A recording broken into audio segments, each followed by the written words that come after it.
Какви ќе бидат температурите во наредниот период на воздухот и почвата? Колкава ќе биде влажноста? Ова се само дел од податоците што ги добиваат земјоделците од југоистокот од поставените агрометеостаници за поквалитетно земјоделско производство. Ристо Велков од Василево го покриваше својот пластеник. Оти според информациите добиени на мобилен, наредниот период ќе биде погоден за сејдба на пролетната зелка.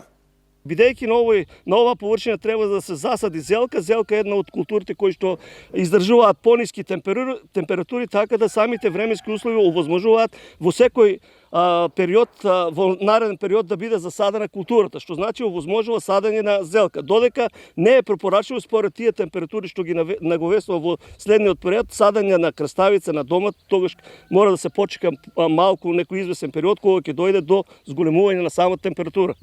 Преку Центарот за развој на југоисточниот плански регион во 10 општини од овој дел на државата се поставени вкупно 23 агрометеостаници. Преку апликацијата Метеобот, земјоделците не само што ќе добиваат податоци за временските параметри, туку ќе добиваат и информации за можна појава на болести, вели Глигор Тодоров. Голем дел од овие параметри метеоролошки кои се мерат служат за симулација.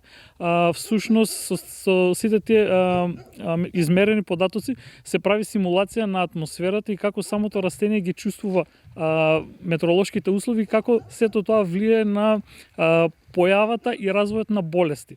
Значи во склоп на самите метеоролошки станици постои и софтвер со кој што има прогноза за секоја култура, која болест кога се јавува или кога ќе се јави, бидејќи има и прогнозен модел за болести, значи земјоделците однапред 10 дена ќе знаат кога би имале инфекција. Набавката и постувањето на агрометеостаниците во југоистокот произлезе од регионалниот форум што го спроведе Швајцарската агенција за обнова и развој, која ги додели средствата за набавка, инсталирање и едукација на земјоделците за поставените агрометеоролошки станици.